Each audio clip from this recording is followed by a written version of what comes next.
వలసల నివారణకే పలాస ఎయిర్పోర్టుతో పాటు 500 ఎకరాల్లో పరిశ్రమల స్థాపన కేంద్ర పౌర విమానయాన శాఖ మంత్రి కింజారపు రామ్మోహన్ నాయుడు. భూసేకరణపై రైతులకు గరిష్ట పరిహారం కలెక్టర్ స్వప్నిల్ దినకర్ పొండుకర్. సమావేశంలో జేసీ ఫర్మాన్ అహ్మద్ ఖాన్, ఎమ్మెల్యే గౌతు శిరీష అధికారులు. పలాస శ్రీకాకుళం జిల్లాను వెనుకబడిన ప్రాంతమనే ముద్ర నుంచి దూరం చేసి ఉపాధి వలసలను శాశ్వతంగా నివారించడమే లక్ష్యంగా పలాస ప్రాంతంలో ప్రతిపాదిత విమానాశ్రయాన్ని ప్రతిష్టాత్మకంగా నిర్మిస్తున్నామని కేంద్ర పౌర విమానయాన శాఖ మంత్రి కింజారపు రామ్మోహన్ నాయుడు స్పష్టం చేశారు. ఆదివారం పలాసలో విమానాశ్రయ ఏర్పాటు, భూసేకరణ, పరిహారం చెల్లింపులపై స్థానిక ప్రజాప్రతినిధులు, అధికారులు, గ్రామస్తులతో ఉన్నత స్థాయి సమీక్ష సమావేశం నిర్వహించారు. ఈ సందర్భంగా మంత్రి మాట్లాడుతూ కేంద్ర ప్రభుత్వం ఎంతో ప్రతిష్టాత్మకంగా ప్రవేశపెట్టిన ఉడాన్ పథకం కింద ఎయిర్పోర్ట్స్ అథారిటీ ఆఫ్ ఇండియా నిధులతో ఈ విమానాశ్రయం పూర్తి ప్రభుత్వ ఆధీనంలోనే నిర్మితమవుతుందని, ప్రైవేట్కి కట్టబెడతారనే అపోహలను ఎవరూ నమ్మవద్దని కోరారు. జిల్లాలో విమానాశ్రయం కేవలం ప్రయాణికుల కోసమే కాదని, దీంతో పాటు సేకరించే భూముల్లో దాదాపు 500 ఎకరాలను ప్రత్యేకంగా పరిశ్రమల స్థాపన కోసం కేటాయిస్తున్నట్లు మంత్రి వెల్లడించారు. పరిశ్రమల స్థాపన ద్వారానే స్థానిక యువతకు పెద్ద ఎత్తున ఉపాధి అవకాశాలు లభిస్తాయని చెప్పారు. విమానాశ్రయం, పరిశ్రమల వల్ల వచ్చే ఉద్యోగాలలో స్థానిక ప్రజలకే మొదటి ప్రాధాన్యత దక్కేలా ఒక పక్కా క్రమబద్ధమైన విధానాన్ని తీసుకువస్తామని హామీ ఇచ్చారు. భోగాపురం ఎయిర్పోర్ట్ కారణంగా అక్కడ భూముల ధరలు పెరగడం, పోర్టళ్లు, రవాణా రంగాల ద్వారా వేలాది మందికి ఉపాధి లభించిన విషయాన్ని ఆయన ఉదాహరణగా గుర్తు చేశారు. రాష్ట్ర వ్యవసాయ శాఖ మంత్రి అచ్చెన్నాయుడు ఆధ్వర్యంలో జిల్లాలోని మూలపేట పోర్టు పనులు అత్యంత వేగంగా సాగుతున్నాయని మంత్రి రామ్మోహన్ నాయుడు కొనియాడారు. ఈ పలాస ప్రాంతం నుంచి అండమాన్ సముద్రం నుంచి ఈదుకొని వెళ్తే 2-3 రోజులు పడుతుంది. అక్కడ అండమాన్, అక్కడికి వెళ్ళాలంటే బోట్లో వెళ్ళాలి, లేకపోతే విమానంలో వెళ్ళాలి. కానీ అండమాన్లో మీరు వెళ్ళి చూస్తే పలాసలో ఉన్నటువంటి ప్రతి గ్రామం నుంచి కూడా కుటుంబాలు అక్కడ అన్ని కూడా ఉన్నాయి. పనిని నమ్ముకొని వెళ్ళారు కదా. పలాసలు వదిలి ఎందుకు వెళ్ళాలి? శ్రీకాకుళం వదిలి ఎందుకు వెళ్ళాలి వాళ్ళు? ఇలా ఎంతో మంది మన జిల్లాని వదిలి పనిని వెతుక్కుంటూ వాళ్ళందరికీ కూడా వెళ్తే ఎక్కడో చిన్న ఆశ, చిన్న వయసులో రాజకీయాల్లోకి వచ్చాం, నాకంటూ ఒక బాధ్యత ఉంది, కేవలం కొంతమందినే కాదు జిల్లాని కూడా అభివృద్ధి చేయాల్సినటువంటి బాధ్యత ఉంది. ఆ బాధ్యత ఒక ఆలోచన. కేంద్ర మంత్రిగా, విమానయాన శాఖకు మంత్రిగా ఉన్నప్పుడు నా దగ్గరికి ఎంతో మంది ముఖ్యమంత్రులు, ఎంతో మంది ఎంపీలు వచ్చి మా ప్రాంతంలో మీరు ఎయిర్పోర్ట్ పెట్టండి, మా ప్రాంతంలో మీరు ఎయిర్పోర్ట్ పెట్టండి అని అంటే ఎక్కడో స్వార్థం. దేశమంతా కూడా ఎయిర్పోర్ట్లు నిర్మిస్తున్నాం, ప్రధానమంత్రి గారితో అన్ని కూడా ఓపెన్ చేయిస్తున్నాం. మన ప్రాంతంలో చేయకుండా మిగిలిపోతే మళ్ళీ అవకాశం మన ప్రాంతానికి ఎప్పుడైనా వస్తుందా అనేటటువంటి చిన్న ఆవేదన నాకు కూడా ఉండి మన జిల్లాలో ఏర్పాటు చేయాలని ఒక నిర్ణయం తీసుకున్నాం. ఆ జిల్లాలో ఏర్పాటు చేయాలని నిర్ణయం తీసుకున్నప్పుడు కేవలం ఇక్కడనే కాదు, మొత్తం టెక్కలి దగ్గర నుంచి ఇచ్చాపురం వరకు కూడా చూడమన్నాం. అన్ని ప్రాంతాలు పర్యవేక్షణ చేయమన్నాం.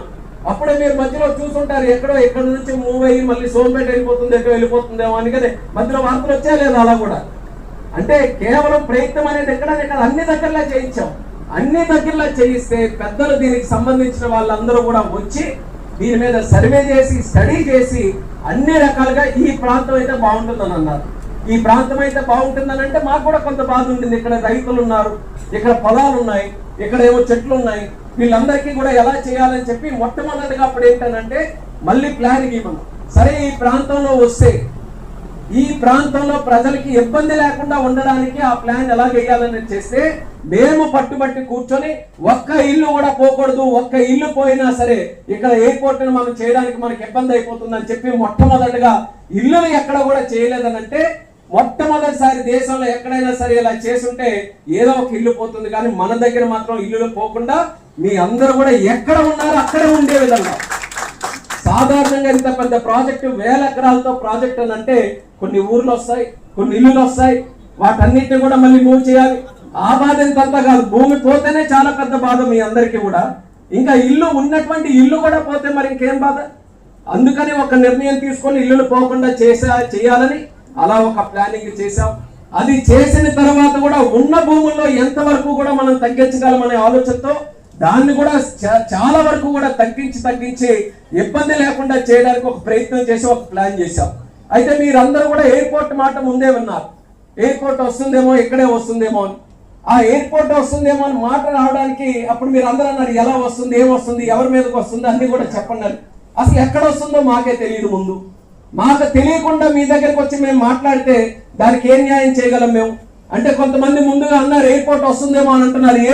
ఏమొస్తుందో చెప్పండి అని అంటే ఆ రోజు సర్వేలు చేయడానికే మనం ముందు పంపించాం.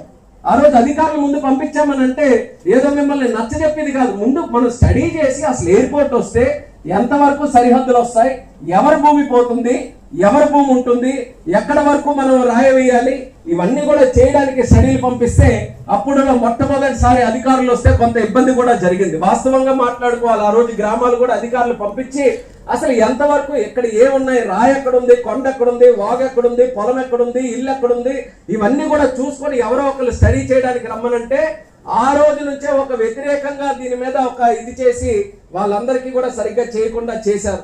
అది చేయకపోతే మాకు అర్థం కాలేదు. అసలు ఏం చెప్తాం గ్రామాలకి, అసలు మనకెక్కడుందో ముందు తెలియదు.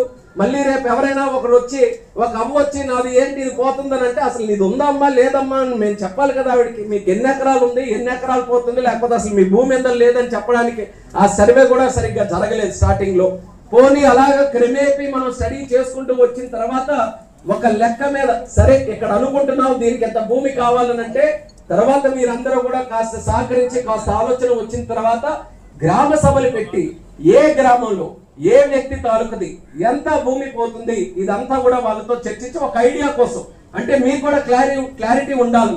ఇప్పుడే మా సోదరుడు కూడా మాట్లాడినప్పుడు మొట్టమొదటి ఏమన్నాడు, అసలు మాకే అవగాహన లేదు అసలు ఎవరిది పోతుందో ఎవరిది వస్తుందో అని.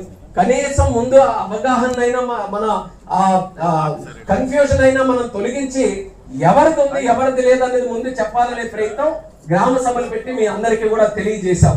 అది తెలియజేసిన తర్వాత మళ్ళీ ఇంకా ఉన్నారు మీ అందరూ కూడా. ఇప్పుడు ఒక్క విషయంలో అత్యధిక నేను మళ్ళీ మొదటి పాయింట్ కే మళ్ళీ వెళ్ళాలని అంటే మీకు అందరికీ కూడా చాలా మందికి ఉన్న ఆవేదన అంటే భూమి పోతుంది కాబట్టి మాకు ఇష్టం లేదు అనేటటువంటి ఆలోచన అందరిలో ఉంది. అది మేమందరం కూడా అంగీకరిస్తున్నాం. భూమి పోయిందనంటే ఆ బాధ ఎంత అంత కాదు. మన ప్రాంతంలో శ్రీకాకుళం జిల్లాలో ముఖ్యంగా భూమిని నమ్ముకొని ఉన్న వాళ్ళమే. ఇక్కడంతా కూడా వ్యవసాయం మీద ఆధారపడినటువంటి వాళ్ళమే. తాతల కాలం నుంచి మనకి ఏదైనా వచ్చిందనంటే మన భూమి వచ్చింది అంటే మన పిల్లల్లా మనం ఇంకెవరినైనా చూసుకుంటాం అంటే మన భూమినే చూసుకుంటాం.